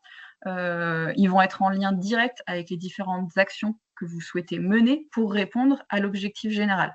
Donc ils sont formulés de manière plus précise et mesurable. Généralement, on en attend 2 à 4 par action, pas plus. Vraiment fixez-vous, forcez-vous à ne pas en avoir trop pour pas vous perdre.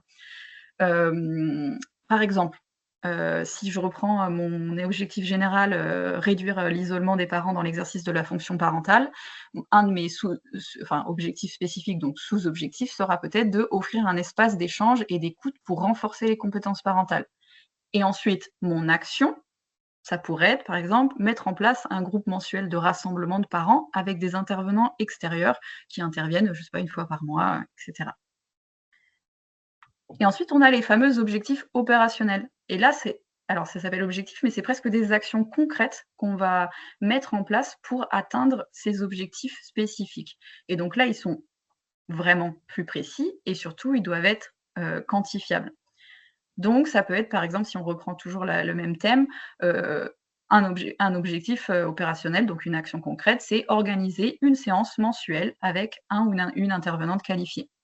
Ça peut être aussi organiser une campagne de communication pour constituer un groupe de parents, etc., etc. Et ça nous amène du coup aux indicateurs, et là vous allez voir que du coup ça découle. Les indicateurs, ils peuvent être quantitatifs ou qualitatifs. Quantitatif, on va être par exemple sur le nombre de participants, le taux de satisfaction, le taux de confiance dans ses compétences parentales avant et après la séance, etc. Et qualitatif, on va être plutôt sur de la description de ce qui a été appris, des retours de participants, des verbatim, etc. Ce qui est important, c'est de réfléchir à ces indicateurs et les avoir fixés en même temps que vos objectifs, en amont de votre action et de votre demande de financement. Ils doivent être mesurables et ils doivent commencer par un verbe d'action précis. Donc là, ça pourrait être, par exemple, à l'issue de telle action, les participants seront capables de, et là vous donnez une action observable, mesurable, et vous donnez le contexte que vous souhaitez. Ça permet de un peu préciser l'action. Je vous donne, du coup, je reprends un peu l'exemple que je vous ai donné, j'ai déjà commencé, sur réduire l'isolement des parents. Donc, votre objectif opérationnel numéro 1, ça peut être offrir un espace d'échange et d'écoute pour renforcer les compétences. Votre action, ça serait mettre en place un groupe mensuel d'échange entre parents avec des intervenants extérieurs et par exemple la référente du centre social.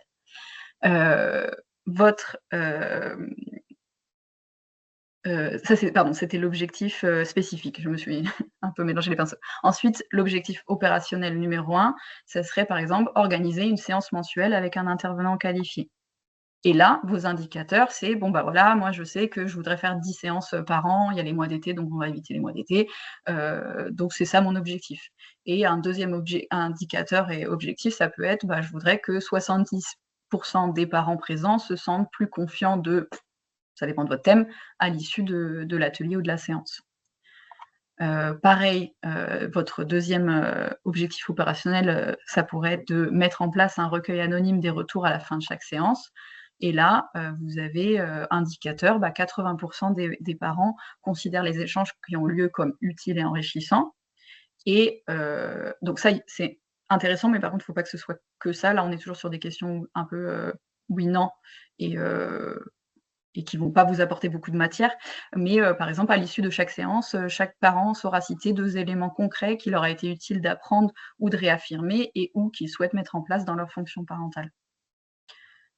Dans le livret, vous avez cet énorme schéma qui là est un peu difficile à lire, mais n'hésitez pas à l'imprimer.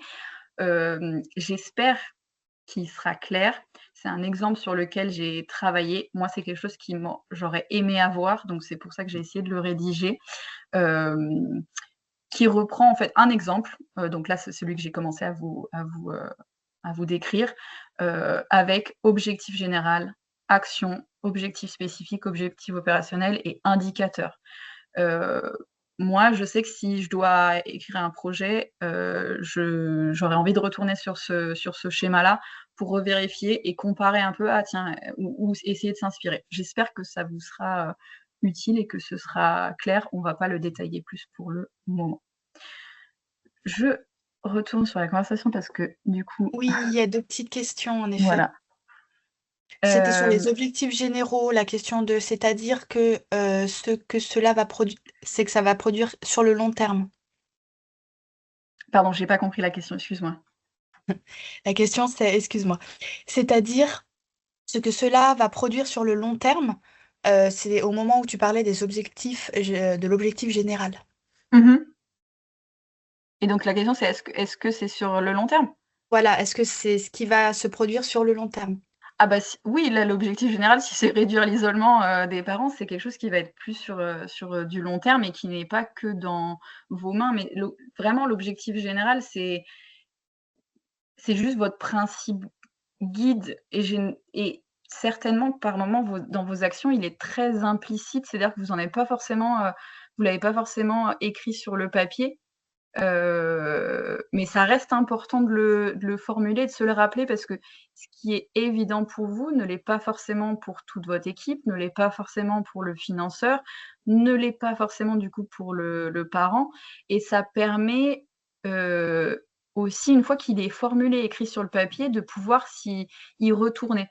Moi j'ai donc pour l'instant toujours travaillé dans le secteur associatif. J'ai travaillé dans des petites assos, toutes petites assos où on dépendait énormément des demandes de projets et très honnêtement, ce qui arrive parfois, c'est qu'on est toujours à la course au financement et qu'on peut se perdre un peu dans le sens de ce qu'on propose et moi, c'était un peu un de mes garde-fous de pouvoir revenir toujours à: «Attends, est-ce que là, je suis en train de répondre à mon objectif ou est-ce que je suis en train de répondre à la survie de mon asso?»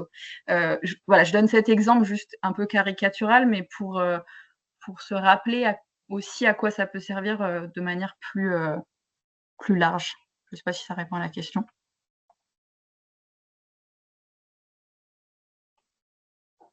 Super. Et du coup, la deuxième question, c'est est-ce que c'était possible de répéter les exemples? Alors, j'ai l'impression de les avoir répétés. Est-ce que c'est bon ou est-ce que vous voulez qu'on y revienne? Après, ne pas oublier que le webinaire est enregistré, donc vous pourrez aussi y revenir si vous avez besoin de réécouter, certaines parties. C'est aussi l'intérêt de l'enregistrer. Tout à fait. Et bien sûr, après, c'est pour ça aussi qu'on avait tenu avec Morgane à en faire un webinaire et pas juste vous envoyer le document, parce que sinon, il y a peu de chances que vous preniez le temps de le lire. Mais c'est vraiment aussi prévu comme un outil qui peut être consulté, feuilleté. Si vous avez le temps de le lire en entier, c'est super, hein. Mais et surtout, ne pas hésiter après à me recontacter si vous avez des questions. Je ne suis pas une pro, hein, de l'évaluation, mais je peux en tout cas répondre à vos questions dans la mesure de mes compétences. Peut-être vous préciser aussi que dans le livret, pages 7 et 8, bon, vous irez feuilleter, hein, mais vous avez une liste de questions à se poser en amont de l'évaluation, donc pour pouvoir, en fait, bien la réfléchir, pardon, dès la phase de conception. Par exemple, bah, est-ce que mon public est captif? Vraiment, j'insiste là-dessus, mais une action de rue ou une action avec, les parents qui fréquentent le centre social, dont vous avez l'habitude de les voir, régulièrement, c'est pas du tout la même chose, vous allez pas aborder les choses de la même manière en termes d'évaluation. Aussi, voilà, quelles sont les spécificités de mon public? Est-ce que c'est un public vieillissant? Est-ce que c'est un public allophone? Est-ce que c'est un public hyper connecté? Enfin voilà. Page 8 aussi et dans les annexes, vous avez des critères sur un peu comment choisir les outils pour récolter les informations pour l'évaluation. avec aussi des suggestions d'outils concrets. Je peux peut-être, je ne sais pas si j'arrive à changer. Si. Alors attendez, pour vous montrer très rapidement.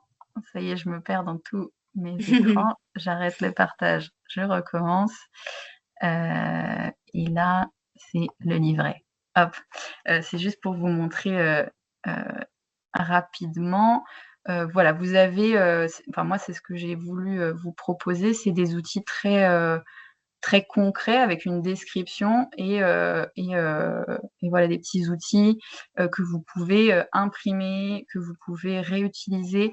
À savoir que tout a été créé sur Canva. Je pourrais vous montrer la démarche, mais en gros, sur Canva, vous pouvez tout à fait retélécharger ce PDF, le remettre sur Canva, et donc vous pouvez ensuite vous servir des outils à souhait, si vous voulez juste changer la couleur de la main, si vous voulez changer les intitulés, c'est possible. Il est possible que ça bouge légèrement, mais ça permet de ne pas avoir à refaire l'outil directement. Voilà, est-ce qu'il y a des questions jusque-là?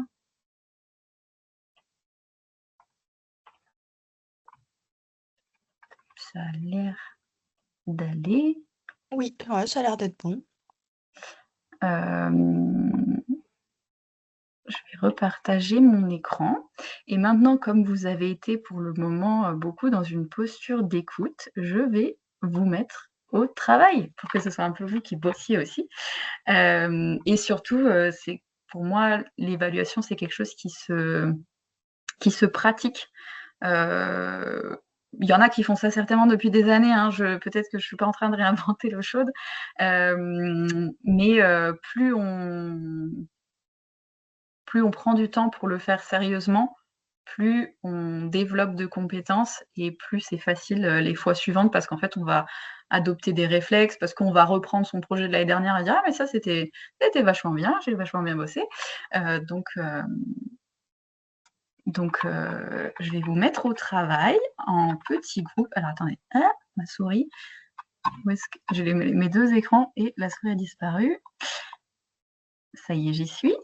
On va faire un petit exercice en sous-groupe, en groupe de 5. Et ce que je vais vous demander, c'est de choisir une action que vous souhaitez mettre en place. Donc, vous ne partez pas sur un exemple imaginaire. Il y en a un d'entre vous dans les 5 qui se dit « Ah, bah moi, cette année, je veux mener telle action. » Et là, vous allez bosser ensemble pour définir « Ok, quel est l'objectif général auquel ça répond ou ça pourrait répondre. » Ensuite, je vous demande de définir 2 objectifs spécifiques.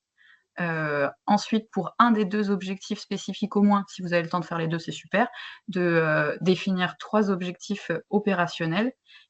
Et ensuite, pour chacun de ces objectifs opérationnels, de définir 1 à 3 indicateurs. Et enfin, si vous avez le temps, c'est peut-être aller explorer un peu les annexes, donc les outils que je vous ai montrés là avec la main, les thermostats, je ne sais pas si c'est comme ça que ça s'appelle, et d'aller explorer les annexes pour trouver un ou plusieurs outils qui pourraient vous être utiles pour recueillir les données de certains de vos indicateurs au moins. Ce que je vais comment ça va se passer? Du coup, c'est Morgane qui va faire la répartition. Vous allez être envoyés dans des salles et vous allez avoir salle numéro 1, salle numéro 2, salle numéro 3.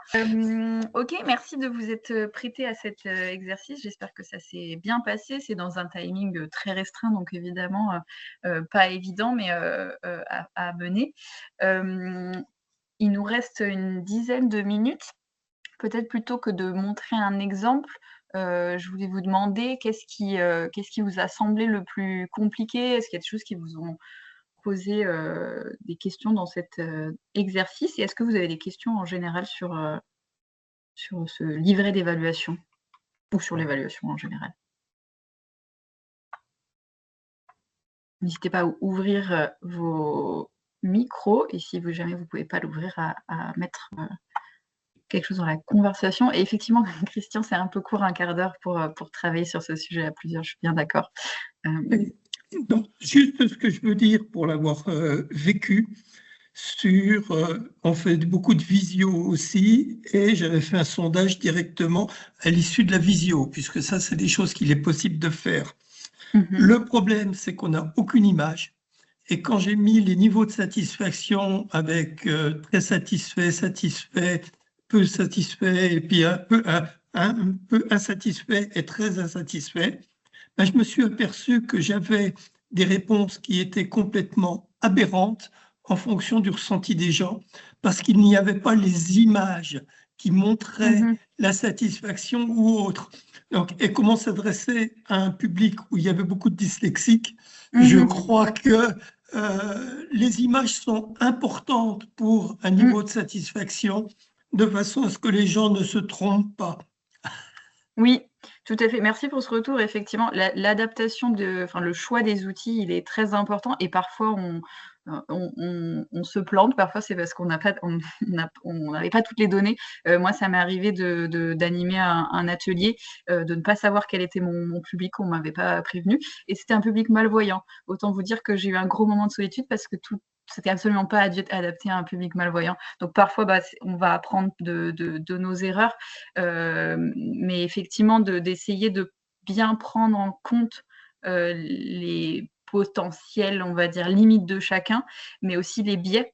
Et notamment sur les images, de faire attention. Là, je vous ai mis dans le livret, sur le premier outil, vous avez cette espèce de baromètre. Et quand vous cherchez sur Canva ce baromètre, il y en a où la flèche, elle n'est pas au milieu. Attendez, je peux vous partager mon écran pour que ce soit plus clair ce que je suis en train de raconter. Soup, hop.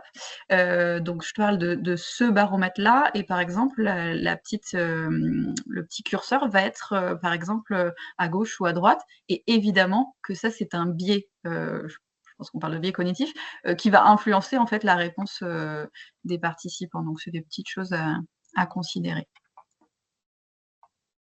Alors, en voyant les deux schémas l'un en dessous de l'autre, on s'aperçoit que la flèche va dans un sens, et le vert est d'un côté pour le haut et le vert est de l'autre côté pour le bas. Oui, il faut aussi avoir une logique s'il y a les deux. Tout à fait. Là, effectivement, c'est plus logique parce qu'on reste sur les mêmes directions. Et ici, effectivement, c'est moins logique parce que c'est pas dans le même sens. Tout à fait. Et ça, c'est de l'attention aux détails qui peut être utile et éviter de se planter dans l'évaluation. Est-ce qu'il y a d'autres réactions, d'autres commentaires? Claire qui nous disait qu'effectivement distinguer les 3 catégories d'objectifs, c'était pas toujours facile. D'où l'envie en fait de vous faire tester l'exercice pour essayer de bien les distinguer. N'hésitez pas vraiment à vous appuyer sur le livret, sur les exemples, à y retourner quand vous ferez l'exercice pour préparer votre projet, en fait, à vous dire, attendez, là, c'est quoi? C'est opérationnel ou c'est pas opérationnel? Est-ce que je réponds à ces critères ou pas? En sachant que dans le livret, c'est bien sûr bien plus détaillé que ce que je vous ai présenté maintenant à l'oral. C'est juste un complément très rapide, c'est si vous avez un doute, mettez-les quand même si c'est pas tout à fait au bon endroit, il y a rien de grave, c'est toujours important en tout cas nous qu'on puisse les lire, mais n'en mettez pas 120 les objectifs.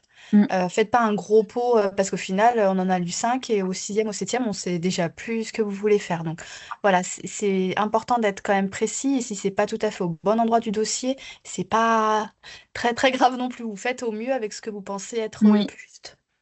Et justement, à la page 4, donc je récapitule en fait l'objectif général, spécifique, opérationnel. À chaque fois, en vous donnant des exemples, c'est les petits trucs en bleu-vert là. Et souvent, je vous ai mis une précision de, voilà, on en a souvent 2 à 4 par action pour éviter d'en faire trop. Il y avait un autre commentaire dans la conversation sur le fait que de se rendre compte que ce qui est évident pour soi ne l'est pas forcément pour les autres. Et ça, c'est vraiment, c'est important dans toute interaction sociale, mais c'est vraiment important effectivement dans la rédaction des projets, parce que pour vous, ça coule de source, c'est clair ce que vous voulez mettre en place, à quoi ça répond, parce que vous avez l'habitude de travailler et que ce que vous faites, c'est chouette, mais ça l'est pas forcément pour quelqu'un qui va vous relire. Et effectivement, dans le cadre des actions parentalité, il y a plusieurs j'imagine que ça, Morgane, c'est quelque chose que tu as déjà partagé, mais dans la commission en fait qui va relire vos dossiers, il y a plusieurs acteurs qui vont relire vos dossiers, et donc c'est pas juste Morgane de la CAF ou je sais pas, un administrateur de la CAF, il y a vraiment plusieurs acteurs autour de la table, et donc ça va permettre en fait de pouvoir avoir des regards croisés qui permettent d'essayer de comprendre un peu mieux ce que vous racontez, mais parfois c'est ça qui va poser problème, c'est juste que l'implicite n'était pas clair pour tout le monde, et donc une des solutions, ça peut être justement de le faire relire votre projet aussi à quelqu'un de complètement externe si vous avez la possibilité. Ça peut être aussi sur des territoires, sur un même territoire, d'écrire vos projets à plusieurs. En fait, parfois, on a l'impression qu'on va démultiplier le temps parce que on va le faire avec quelqu'un d'autre, mais en fait, voilà, entre 2 centres sociaux ou un centre social et je sais pas, une association, de se dire: «Vous allez tous les 2 écrire déposer des actions de parentalité, est-ce qu'on se ferait pas relire l'un l'autre, notre projet pour voir si c'est bien clair?» Et en sachant que plus vous allez pratiquer, plus vous allez devenir expert de la méthode. Est-ce qu'il y a d'autres questions ou réactions?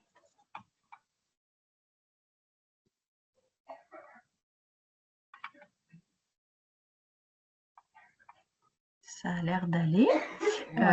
On va conclure du coup cette matinée. Je recherche à partager mon écran.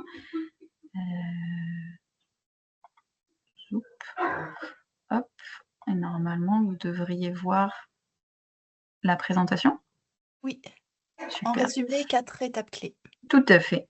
Donc pour résumer, 4 étapes clés de l'évaluation. La première, donc, de bien définir des objectifs et des indicateurs au moment de la conception du projet. La deuxième, ça va être de collecter ces informations liées aux indicateurs à l'aide de méthodes adaptées suite à vos actions. Suite, c'est vraiment, ça peut être juste à la fin de votre action ou quelques temps plus tard. Puis, un temps important d'analyse de ces informations au regard des objectifs et des indicateurs que vous avez définis en amont. Et enfin, évidemment, de l'exploitation de ces informations pour pouvoir décider de ce que vous allez faire dans le futur. Juste pour conclure, de bien vous rappeler les outils que vous avez à disposition sur les réseaux parentalité. Donc, vous retrouverez bien évidemment le livret d'évaluation sur le Padlet. Je crois qu'on vous l'a répété 10 000 fois. Vous rappelez aussi qu'il y a bien un compte Instagram et un compte Facebook pour rendre visibles les actions de soutien à la parentalité que vous menez, qui s'adressent du coup aux parents et aux professionnels. Et donc, de ne pas hésiter à m'envoyer les affiches de vos actions pour qu'on puisse les redispatcher, les republier. Peut-être juste pour conclure sur ce livret d'évaluation et cette présentation, c'est vraiment une invitation à tenter l'exercice. C'est un outil de soutien que vous allez utiliser, j'espère, différemment. C'est pas tant pour que vous deveniez des experts de l'évaluation, mais bien juste pour vous guider dans votre préparation du projet, dans la rédaction de l'appel à projet et aussi la rédaction du bilan. J'espère que c'était utile. Et ce que je vous propose, c'est peut-être un tout petit feedback pour mettre en pratique ce que je vous ai raconté pendant 1 heure. Donc, si vous, dans la conversation, vous pouvez mettre une idée clé avec laquelle vous repartez ou quelque chose que vous avez envie d'essayer ou d'implémenter ou d'accentuer en lien avec l'évaluation. Et après, je te laisse en attendant aussi, Morgane, conclure si tu as d'autres choses à dire. Oui, voilà, n'hésitez pas en effet à nous dire aussi avec quoi vous repartez sur cette fin de matinée. Nous, on souhaite toujours vous accompagner le mieux possible pour que ce soit clair, pour que ce soit facile pour vous pour déposer vos projets. Voilà, avec des outils. Et c'est vrai que celui-ci, il est quand même, il est très bien fait. Il est aussi clé en main. C'est-à-dire qu'avec tout ce que Valentine vous propose à la fin du livret, c'est facile de l'imprimer et de vous resservir de l'outil déjà tout prêt en fait pour votre évaluation, de choisir celui qui vous semble le plus adapté, le plus pertinent pour recueillir la parole ou pour mesurer l'impact de votre action. Donc, on vous invite à le garder sous le coude, à l'imprimer, à le garder au chaud, prêt à prendre, parce qu'on est en plein dedans, là, en plein dans cet appel à projet. Voilà, le timing nous semblait aussi important. On souhaitait vous proposer un webinaire de 2 heures, mais pas plus pour vous libérer aussi sur le temps du midi, parce qu'on sait que les agendas sont chargés, que vous allez repartir sur les chapeaux de roue dès cet après-midi. Donc n'hésitez pas à, voilà, à nous faire vos petits retours encore par écrit là dans la conversation du webinaire. Et puis se souhaiter peut-être une bonne journée, un bon appétit, encore une belle année remplie de tout ce qui vous tient à cœur et de beaucoup de réussite dans tous vos projets innovants pour tous les parents de la Savoie. Et puis on reste disponible, hein, bien sûr, si vous avez besoin, n'hésitez pas à nous solliciter.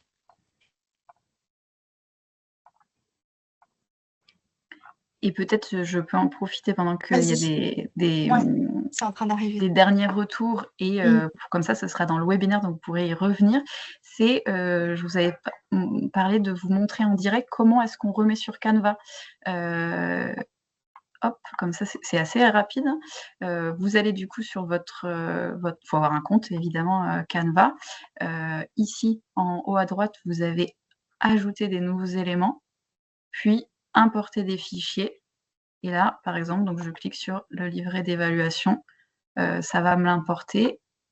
Zoup. Et la création du compte sur Canva, elle est gratuite. La création est gratuite, sauf si vous voulez avoir un compte professionnel. Dans ces cas-là, c'est payant. Et la seule chose du compte gratuit, c'est que c'est moins... il y a moins de fonctionnalités. Il y a certaines images qui sont payantes, mais en fait, voilà. Et donc là, ça me permet, voilà, je l'ai retéléchargé et maintenant, ça veut dire que vous pouvez modifier à souhait et notamment sur les outils. Est-ce que j'y arrive? Donc voilà, si vous dites moi, je n'ai pas envie d'avoir un couteau suisse, vous l'effacez, vous mettez une autre image. Voilà. Je découvre plein de choses aussi au passage. Merci, oui, Valentine. c'est vraiment utile. Et puis, c'est à savoir, c'est que tous les outils qui sont partagés sur Canva peuvent être réutilisés comme ça. Donc, c'est pour ça que ça a été fait là-dessus. C'est-à-dire que vous pouvez en fait très bien imprimer la page qui vous intéresse en A4, en A3, très bien, ou vous pouvez la modifier à souhait. Voilà, en fait, c'est toi notre couteau suisse. Merci en tout cas à tous et à tous d'avoir participé jusque-là et au plaisir de répondre à vos questions, vos sollicitations post-webinaire. Bonne journée à tout le monde, à bientôt.